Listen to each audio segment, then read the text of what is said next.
샬롬 1984 세 번째. 근육이 발달된 젊은 여자가 튀닉에 운동화를 신고 나와 있었다. 팔굽혀펴기. 그 여자가 구령을 붙였다. 자, 구령에 따라서 하나 둘 셋 넷, 하나 둘 셋 넷. 동지들 어서 따라해요. 좀 더 박력 있게. 하나 둘 셋 넷, 하나 둘 셋 넷. 발작적인 기침의 고통 속에서도 지워지지 않았던 꿈속의 인상이 구령에 맞춰서 체조를 하는 동안 또 한 차례 그의 뇌리에 떠올랐다. 그는 체조 시간에 걸맞은 유쾌한 표정을 억지로 지은 채 양팔을 기계적으로 흔들어 대면서 어린 시절의 희미한 기억을 되살리려 애썼다. 하지만 역시 어려운 일이었다. 1950년대 전의 일들은 뇌리에서 모두 지워진 상태였다. 무언가 증명할 만한 물적 증거가 없으면 지금까지 살아온 생애의 윤곽마저 그 뚜렷한 모습을 잃고 말 것이다. 대단한 사건이 있었다는 기억은 나는데 어떻게 보면 그런 일이 전혀 없었던 것 같기도 했다. 또 지극히 사소한 일은 생각나는데도 당시의 분위기는 기억나지 않아 아무것도 확인할 수 없는 긴 공백 기간이 생겼다. 모든 것이 그때와는 판이하게 달랐다. 심지어 나라 이름도 지도의 모양도 바뀌었다. 당시에는 에어스트립 1도 이렇게 불리지 않았다. 잉글랜드나 브리튼이라고 불렀다. 다만 런던은 그때도 런던이었던 것 같다. 윈스턴은 자기 나라가 전쟁을 하지 않은 때를 정확히 기억할 수 없었다. 그러나 어렸을 때 한 차례 공습을 받은 기억이 있는데 당시 사람들이 모두 혼비백산했던 것으로 보아 그 전까지는 꽤 오랫동안 평화시대가 지속되었던 게 분명했다. 아마도 콜체스터의 원자 폭탄이 떨어진 것이 그 공습이었으리라. 윈스턴은 공습 자체는 기억나지 않았지만 아버지가 그의 손을 꼭 잡고 발을 디딜 때마다 삐걱거리는 소리가 나는 나선형 계단을 빙빙 돌아서 급하게 땅속 깊은 곳으로 내려갔던 일은 기억할 수 있었다. 그때 그는 다리가 너무 아파서 훌쩍거렸다. 그러자 아버지가 잠시 쉬자고 했다. 어머니는 천천히 꿈속을 헤매듯 멀리서 뒤따라왔다. 갓난 여동생을 아는 채였다. 아니 어쩌면 어머니는 담요 뭉치를 안고 있었는지도 모른다. 그때 여동생이 태어났는지 어땠는지 확실하게 기억나지 않는다. 어쨌든 그의 가족은 사람들이 빽빽하게 모여있는 소란스러운 지하철 정류장에 도착했다. 사람들은 돌로 된 바닥에 주저앉아 있기도 하고 새로 만든 대합실 의자에 잔뜩 복에 앉아 있기도 했다. 윈스턴과 그의 부모는 바닥에 자리를 잡았는데 그들 옆에는 할아버지와 할머니가 나란히 의자에 앉아 있었다. 검은색 고급 양복에 검은 모자를 눌러쓴 백발의 할아버지는 얼굴이 붉고 눈은 파란색이었다. 그런데 눈에 눈물이 가득 고여 있었다. 몸에서는 남 냄새 대신 술 냄새가 풍기는 것 같았는데 그래서인지 눈에서 솟아나는 것이 술인 것처럼 여겨지기도 했다. 할아버지는 약간이나마 실제로 취하긴 했지만 술이 아니라 억제할 수 없는 슬픔 때문에 괴로워하고 있었다. 윈스턴은 어린 마음에도 무언가 무서운 일이 결코 용서할 수도 원래대로 돌려놓을 수도 없는 일이 일어났다는 것을 눈치챌 수 있었다. 그것이 어떤 일인지도 대강은 알 것 같았다. 할아버지가 사랑하는 누군가가 어쩌면 그의 손녀가 죽었을지도 모르는 일이었다. 할아버지는 몇 분마다 같은 말을 계속 되풀이했다. 그놈들을 믿지 말았어야 했어. 내가 그렇게 말했잖아. 그놈들을 믿으면 이 꼴이 된다고. 내가 늘 그렇게 말했는데 그놈들을 믿은 게 잘못이었어.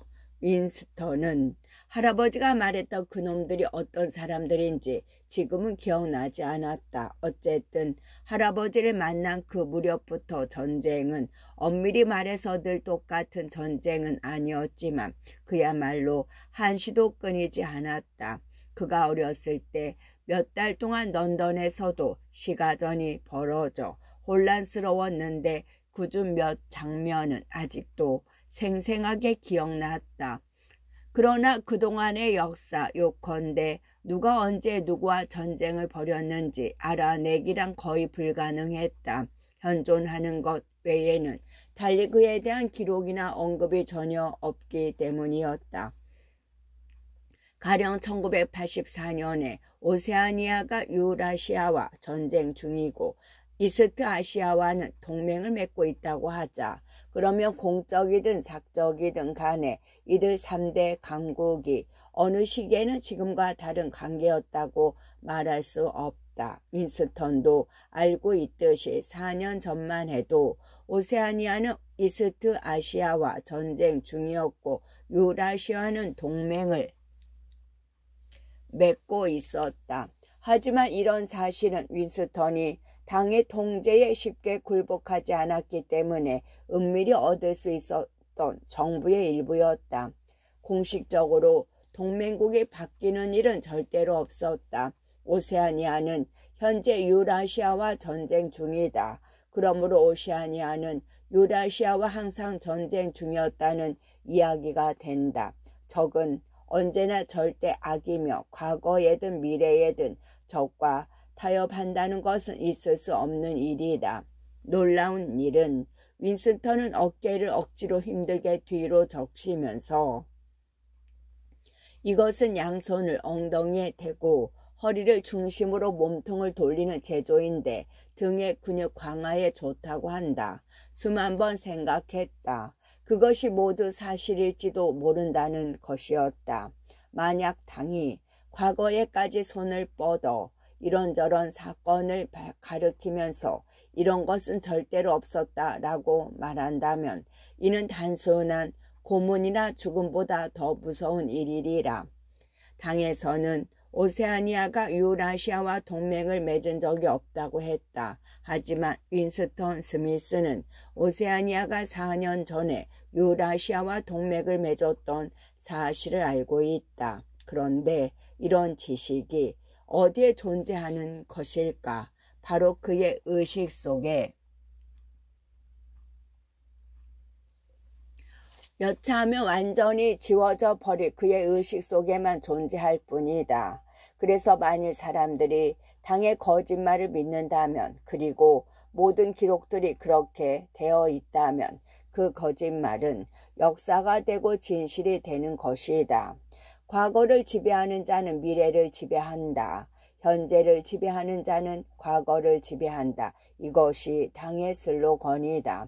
그러나 과거는 본질적으로 변경될 수 있는데도 불구하고 여태 그런 적이 없다. 지금 진실한 것은 영원히 진실하다. 이는 지극히 단순한 이치이다. 필요한 것은 자신의 기억을 끊임없이 말살시키는 것뿐이다. 사람들은 이를 현실 제어라 칭했는데 신어로는 이중사고라고 한다. 편히 쉬어. 여자 체조 교사가 약간 부드럽게 소리쳤다. 윈스턴은 양팔을 축 늘어뜨린 채 천천히 숨을 내쉬었다. 그의 생각은 이중사고의 미궁 속으로 빠져들었다. 알면서 모르는 척하는 거, 진실을 훤히 알면서도 교묘하게 꾸민 거짓말을 하는 거, 상반된 두 가지 견해를 동시에 지지하고 서로 모순되는 줄 알면서 그 두 가지를 동시에 믿는 거, 논리를 사용하여 논리에 맞서는 것, 도덕을 주장하면서 도덕을 거부하는 것, 민주주의가 아닌 줄 뻔히 알면서 당이 민주주의의 수호자라고 믿는 것, 잊어버려야 할 것은 무엇이든 잊어버리고 필요한 순간에만 기억이 떠올렸다가 다시 곧바로 잊어버리는 것, 그리고 무엇보다 그 과정 자체에 다 똑같은 과정을 적용하는 것, 이런 것들은 지극히 미묘하다. 의식적으로 무의식 상태에 빠지고 자신이 방금 행한 최면 행위에 대해서까지 의식하지 못하는 격이다. 그래서 이중사고라는 말을 이해하는 데조차 이중사고를 사용해야만 한다. 여교사가 다시 차렷하고 소리쳤다. 그러고는 열띤 목소리로 이어서 말했다. 이제 발끝까지 손을 뻗쳐 봅시다. 엉덩이부터. 자, 동지들, 하나, 둘, 하나, 둘. 윈스턴은 이 같은 체조가 싫었다. 발 뒤꿈치부터 둔부까지 가시에 찔린 듯 결리는 데다 발작적인 기침이 쏟아져 나올 때가 많기 때문이었다. 체조 때문에 혼자 명상하는 즐거움마저 반쯤 잃고 말았다. 과거는 단순히 변경된 게 아니라 사실상 파괴되어 버렸다. 자신의 기억 외에는 아무런 기억이 없는데 가장 명백한 사실일지라도 그것을 어떻게 증명할 수 있단 말인가. 그는 빅브라더에 관해서 처음으로 들은 때가 언제였는지 곰곰이 생각해 보았다. 1960년대 어느 때였던 듯하다. 정확하게 언제였다고는 단언할 수 없다. 당사에는 빅브라더가 혁명 초기부터 당의 지도자이자 수호자였다고 기록되어 있다. 그런데다 그가 활동한 시기는 엉뚱하게도 원통 모양의 우스꽝스러운 톱 해트를 쓴 자본가들이 번쩍거리는 자동차나 유리창이 달린 마차를 타고 런던 시내를 활보하던 1940년대와 1930년대까지 소급되어 있다. 이 신화의 어디까지가 사실이고 어디까지가 꿈인 것인지는 알 수 없다. 윈스턴은 당이 언제 생겼는지조차 알지 못하고 있었다. 그는 1960년 이전에는 영사라는 말을 한 번도 들어본 적이 없었다. 그런데 옛날식 표현인 영국 사회주의라는 말은 그전에도 통용되었다. 그야말로 모든 것이 안개 속으로 사라져버렸다. 물론 당사에는 명백한 거짓말이라고 지적할 만한 것도 있었다. 예를 들어 당사에는 당이 비행기를 발명했다고 적혀 있는데 이는 결코 사실이 아니다. 윈스턴은 아주 어렸을 때 비행기를 본 적이 있었다. 하지만 그것을 증명할 수는 없다. 증거가 전혀 없기 때문이다. 그는 꼭 한 번 역사적 사실을 날조한 게 분명한 증거 문서를 입수한 적이 있었다. 그런데 당시 스미스 텔레스크린에서 날카로운 목소리가 들렸다. 6709번 스미스. 그래, 당신 너 낮게 굽혀요. 얼마든지 더 잘할 수 있을 텐데 하지 않는군요. 더 낮게. 좋아요, 동지. 자, 여러분 편히 쉰 자세에서 나를 좀 봐요. 윈스턴의 온몸이 비오듯 땀이 흘렀다. 그의 얼굴엔 아무런 표정이 없었다. 실증난 표정을 보이지 말자. 화난 표정도 짓지 말자. 눈 한번 깜빡거려서도 안 된다. 그러면 끝장이다. 윈스턴은 그렇게 속으로 중얼거리면서 여교사의 동작을 지켜봤다. 그녀는 양팔을 머리 위로 올리고 몸을 앞으로 구부려서는 손가락 천마디를 발가락에 갖다 댔다. 그 동작은 우아하다고는 할 수 없지만 깔끔하면서도 유연했다. 자, 동지들, 여러분도 나처럼 해봐요. 나를 다시 보라고요. 나는 39살의 아이도 넷이나 있어요. 그런데도 자, 나를 잘 봐요. 그녀는 다시 몸을 구부리면서 덧붙여 말했다. 나는 무릎을 전혀 굽히지 않았어요. 여러분도 마음만 먹으면 나처럼 할 수 있어요. 45살 이하라면 누구든지 발가락에 손을 댈 수 있다고요. 우리 모두가 전방에 나가 싸울 특권을 누릴 수는 없지만 적어도 건강만은 지킬 줄 알아야 해요. 말라바 전선에 나가 있는 우리 젊은이들을 생각해봐요. 요동 요새에 있는 해병들도 말이에요. 그들이 무엇과 대결하고 있는지 생각해봐요. 자, 다시 합시다. 잘했어요, 동지. 훨씬 좋아졌군요. 윈스턴이 몇 년 만에 처음으로 상체를 힘껏 앞으로 굽혀서 무릎을 구부리지 않은 채 발가락에 손가락을 갖다 대는 것을 보고는 여교사가 격려하듯 말했다. 윈스턴은 텔레스크린이 가만히 있는데도 일과를 시작할 때마다 자기도 모르게 한숨을 쉬었다. 그는 구술 기록기를 앞으로 바짝 당겨 주둥이 부분에 먼지를 닦고 안경을 썼다. 그러고는 책상 오른쪽에 있는 압축 전송관에서 떨어져 나온 4개의 작은 종이 뭉치를 풀어 하나로 묶었다. 사무실 벽에는 3개의 구멍이 있었다. 구술 기록기 오른쪽에는 기록 문서를 보내는 작은 압축 전송관이 있고 왼쪽에는 신문을 보내는 커다란 전송관.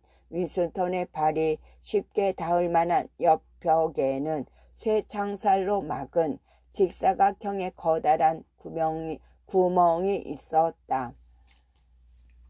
마지막 것이 휴지를 버리는 구멍이었다. 이 같은 구멍은 사무실마다 있을 뿐만 아니라 복도에도 좁은 간격으로 나 있는데 건물 전체를 놓고 보자면 수천 개 아니 수만 개는 있을 것이었다.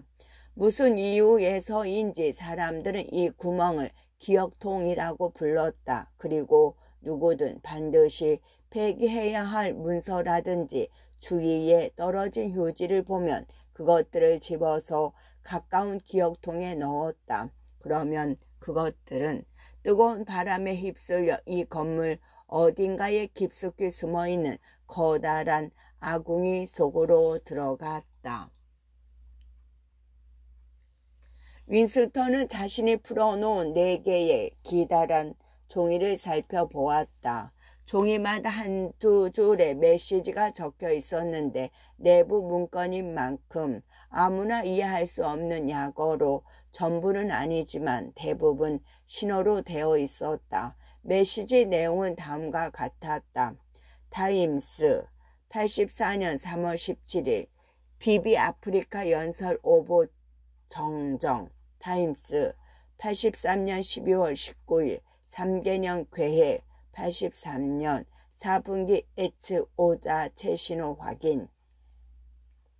타임스 84년 2월 14일 풍부 초콜릿 인용 오보 정정. 타임스 83년 12월 3일 비비 1일 명령 더욱더 안 좋은 무인 언급 안전스럽게 다시 쓰기 상사 제출. 윈스턴은 은근한 만족감을 느끼면서 4번째 메시지를 옆으로 밀어놓았다. 복잡한 데다 책임까지 져야 하는 일이라서 마지막에 처리하는 게 좋을 것 같았다. 2번째 것은 숫자표를 지루하게 뒤져 봐야겠지만 어쨌든 나머지 3개의 메시지는 판에 박은 듯 늘 해오던 것이었다.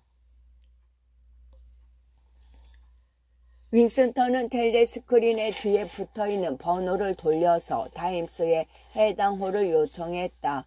그것은 몇 분도 지나지 않아서 압축 전송관으로 미끄러져 나왔다. 그가 그때까지 받아온 메시지는 이런저런 이유로 변경 공식 용어로 말하자면 정정을 요한다는 사료되는 논문이나 뉴스 기사에 관련된 것들이었다.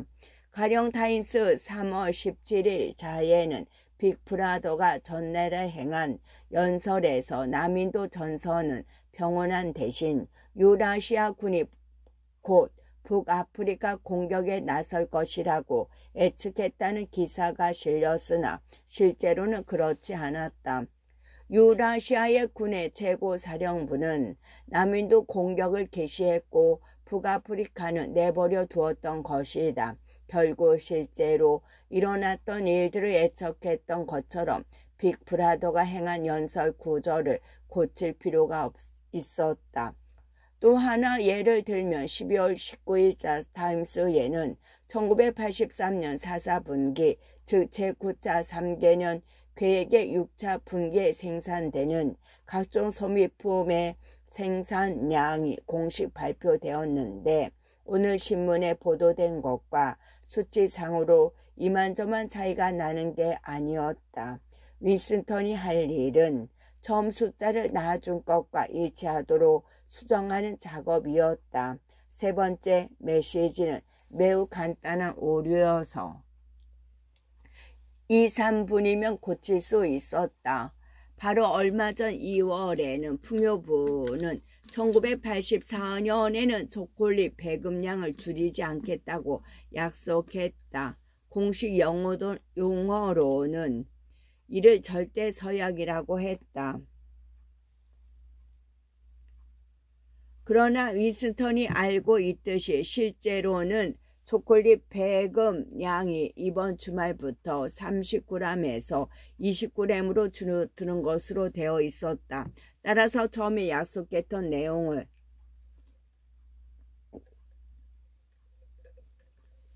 4월 언제쯤 배급량이 감소될지도 모른다는 식으로 바꿔놓기만 하면 되었다.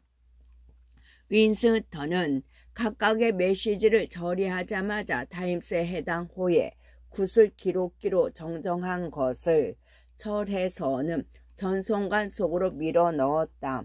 그러고 나서는 거의 무의식적으로 메시지의 원본과 자기가 쓴 초고를 구겨서 화염이 이글거리는 아궁이로 통하는 기억통 속으로 쳐넣어 버렸다.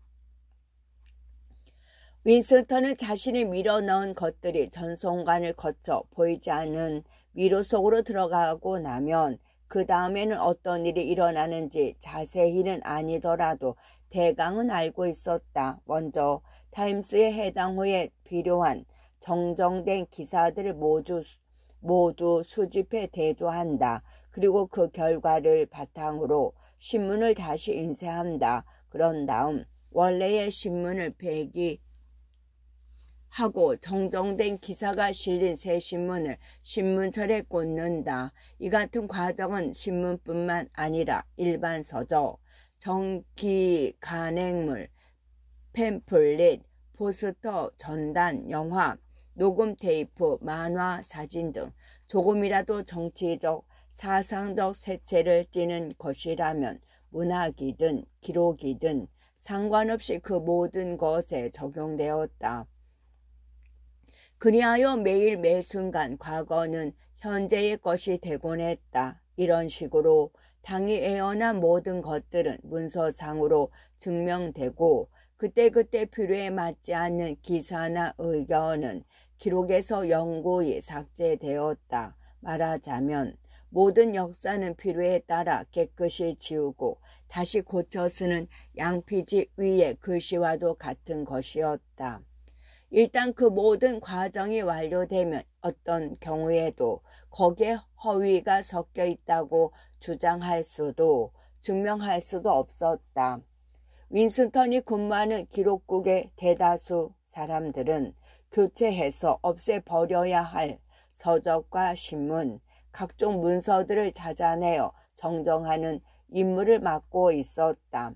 사무실에는 정치 서열의 변경이나 빅브라더의 잘못된 애언 때문에 12번도 더 정정된 수많은 타임스가 원래 날짜별로 신문철에 꽂혀 있었다.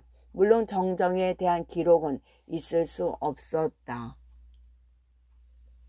각종 서적도 회수되어 여러 차례 수정되지만 변경되었다는 한마디 언급도 없이 재발간되곤 했다. 심지어 윈스턴이 받아서 처리하고는 곧 없애야 하는 문서상의 지시사항에도 위조 행위를 하라는 언급이나 암시는 들어있지 않았다. 언제나 정확성을 기하기 위해 오자, 탈자, 오식, 인용상의 실수 등을 찾아서 바로 잡으라는 것뿐이었다. 윈스턴은 풍요부의 숫자를 재조정하면서 이런 일은 사실상 위조라고 볼 수 없다는 생각을 했다. 이는 단순히 하나의 난센스를 또 하나의 난센스로 바꾸는 것에 불과했다. 그가 취급하고 있는 대부분의 자료는 현실 세계와는 아무런 관련이 없으며 심지어는 노골적인 거짓말과도 무관한 것이었다. 처음 발표된 통계 역시 수정된 통계만큼이나 황당무계했다. 이를 이해하려면 상당한 시간이 걸릴 것이다.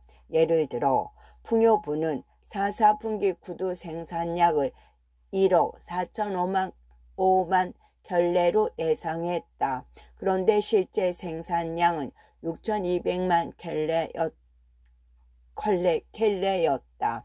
이에 윈스턴은 예상 생산량을 1억 4,500만에서 5,700만 켤레로 크게 낮추어 기록했다. 이는 예상을 수정할 때 할당량이 초과 달성되었다는 상투적인 주장을 하기 위한 조처였다. 그런데 실제 생산량이 6,200만 켤레라고 하지만 그 숫자가 5,700만이나 1억 4,500만이란 숫자보다 더 진실에 가까운 것은 아니었다. 아마 구두는 한 켤레도 생산되지 않았다고 말하는 편이 사실에 더 가까울 것이다. 아니, 그보다는 아무도 구두의 생산량을 알지 못할 뿐만 아니라 거기에 관심을 갖는 사람조차 없다고 말해야 정확하리라. 사람들이 알고 있는 것은 매분기 서류상으로는 천문학적인 숫자의 구두가 생산되지만 오세니아의 인구 절반이 맨발로 다닌다는 사실이었다. 기록된 사실들은 크든 작든 모두 그런 식이었다. 모든 것이 암흑의 세계로 사라져 결국 하루의 날짜조차 불확실하게 되어버렸다. 윈스턴은 사무실을 둘러보았다. 맞은편 책상에서 검은 턱수염의 체구가 작고 빈틈이 없어 보이는 틸러슨이라는 사내가 접은 신문을 무릎에 올려놓은 채 입을 구슬기술기 주둥이에 바짝 대고는 열심히 일하고 있었다. 표정으로 보아 텔레스크린과 무언가 비밀을 주고받느라 애쓰는 것 같았다. 이윽고 그가 윈스턴 쪽을 향해 고개를 돌리고는 안경 너머로 적의 어린 눈빛을 보냈다. 윈스턴은 틸러슨에 대해 아는 것이 거의 없었다. 그가 무슨 임무를 맡고 있는지조차 알지 못했다. 기록국 직원들은 자기 일에 대해서 남에게 이야기하기를 꺼렸다. 창문이 없는 기다란 사무실에는 책상이 두 줄로 놓여 있었다. 그리고 그 안에서는 서류를 뒤적이거나 구슬 기록기에 대고 중얼거리는 소리들이 끊임없이 이어졌다. 날마다 복도를 오가며 마주치고 2분 중후 때 아우성치는 것을 보면서도 윈스턴은 직원들 중 12명이나 되는 사람들의 이름조차 모르고 있었다. 그의 옆 책상에서 일하는 갈색 머리의 자그마한 여자는 이미 증발되어 결국은 존재했다고 할 수도 없는 사람들의 명단을 출판물에서 찾아내어 말소하는 일을 하고 있었다. 그 여자의 남편이 몇 년 전 증발되었기 때문에 그녀에게는 그런 일이 적격인 셈이었다. 몇 책상 건너에는 온순하고 나약한 성격의 꿈을 꾸는 듯한 인상의 앰플포스라는 남자가 앉아 있었다. 귀에 솜털이 유난히 많은 그는 시의 운율을 맞추는데 비상한 재주가 있는 사람이었다. 그래서 사상적으로는 불온하지만 몇 가지 이유로 명시선집에 포함되어야 할 시를 수정하는 일을 맡고 있었다. 그런데 직원이 10명쯤 되는 이 사무실은 거대하고 복잡한 기록국 산하의 분과로 이를테면 세포 하나에 불과했다. 사무실 상하 좌우에는 수많은 직원들이 모여 상상할 수 없을 정도로 다양한 일을 하고 있었다. 기록국 산하의 거대한 인쇄소에는 사진을 위조하는 설비가 갖추어져 있는 가운데 편집 부원과 조판 전문가들이 있었다. 그리고 텔레스크린 프로그램 분과에는 엔지니어와 프로듀서를 비롯하여 성대묘사에 재능이 있어서 특별히 발탁된 성우들이 있었다. 고작 한다는 게 회수해야 할 전기, 간행물이나 서적의 목록을 작성하는 일만 맡은 팀도 있었다. 아울러 수정된 문서를 보관하는 거대한 창고도 있었고 원본을 없애기 위한 비밀 소각장도 있었다. 또 어디에 있는지도 누구인지도 알 수 없지만 모든 작업을 통솔하고 과거의 일 중 그대로 보존할 것과 위조할 것, 폐기할 것 등을 구별하여 정책 노선을 결정하는 지도부도 있었다.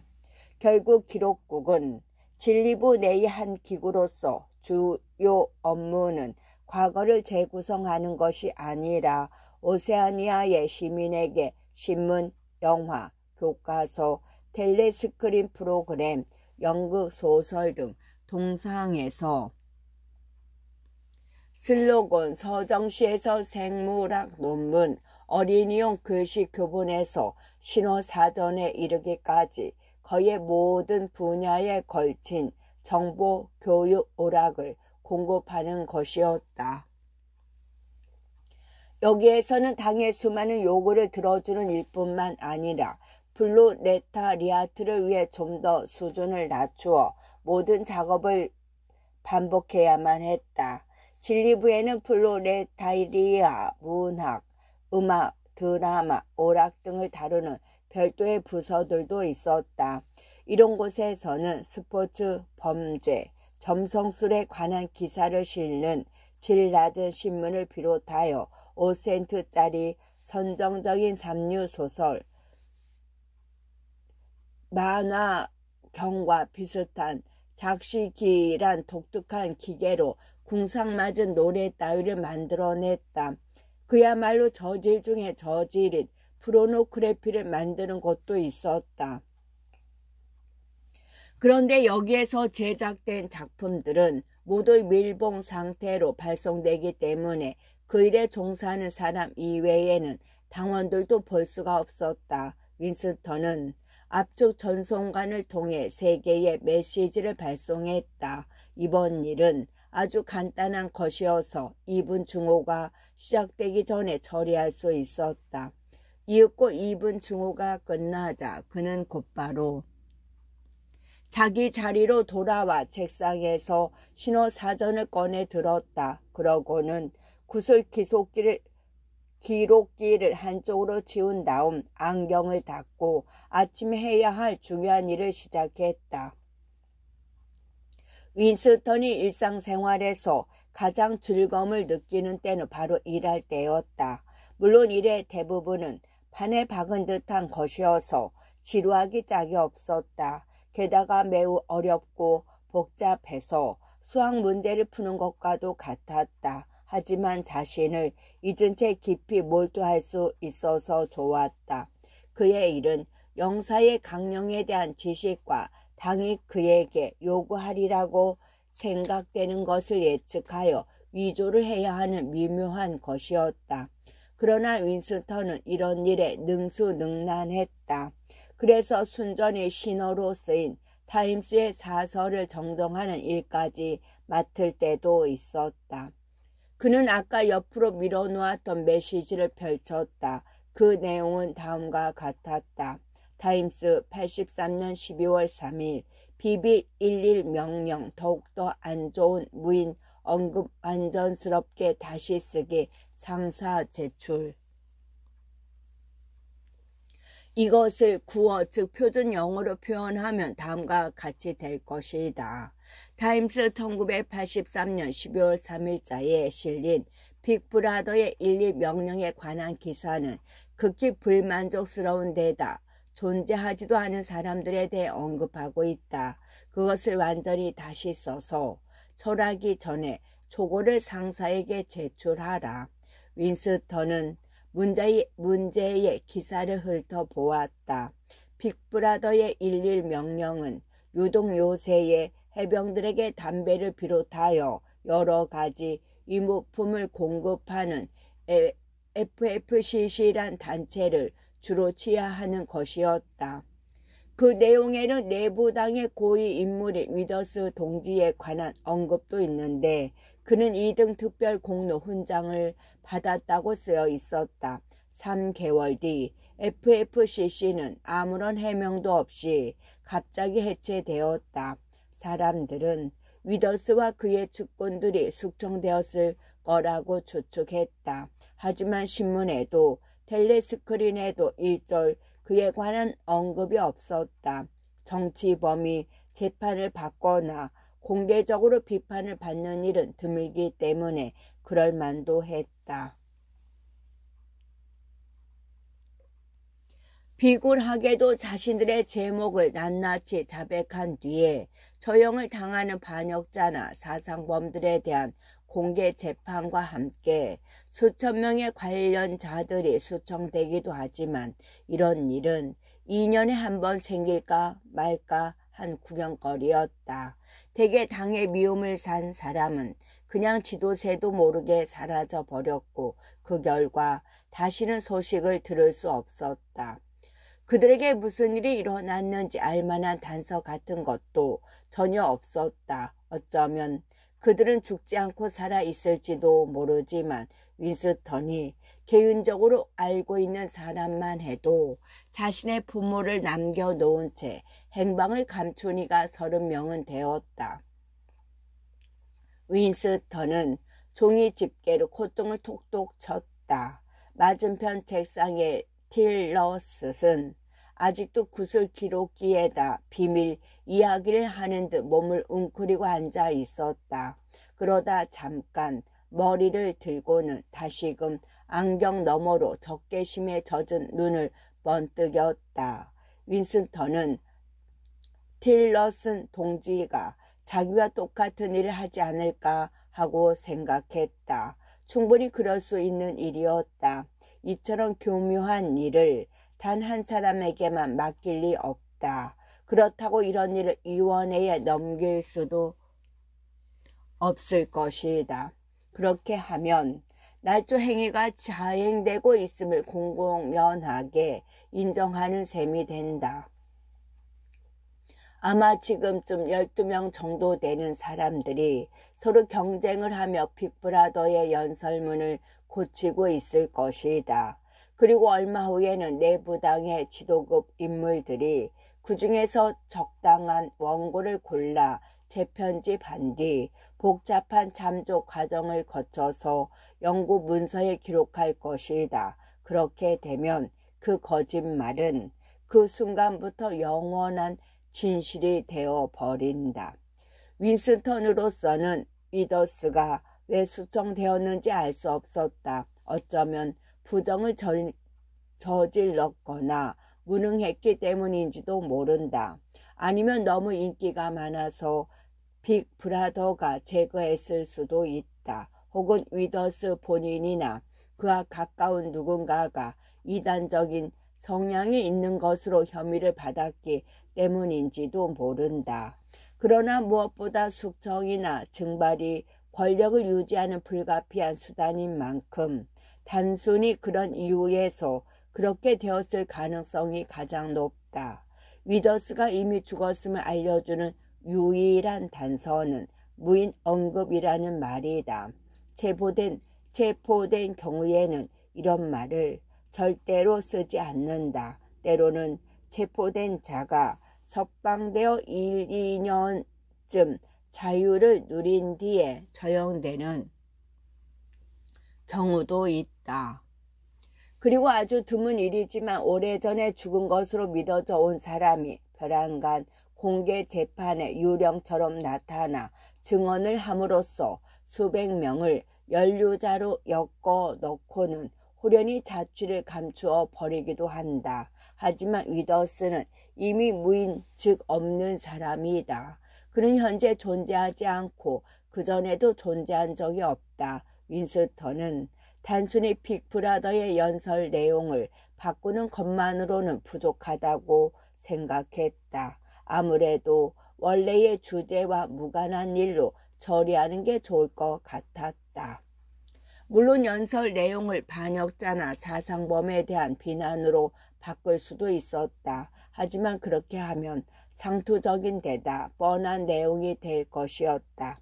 그렇다고 무작정 전선에서 승리했다거나 제9차 3개년 계획을 성공적으로 초과 달성했다는 식으로 꾸밀 수도 없는 노릇이었다. 그럴 경우 기록 자체가 너무 복잡해질 수 있기 때문이었다. 완전 무결한 조작이 필요했다. 마치 준비라도 해놓은 듯 그의 머리에 문득 떠오르는 사람이 있었다. 오길비 동지라고 최근 전선에서 영웅적인 활동을 하다가 전사한 사람이었다. 빅브라더는 11 명령을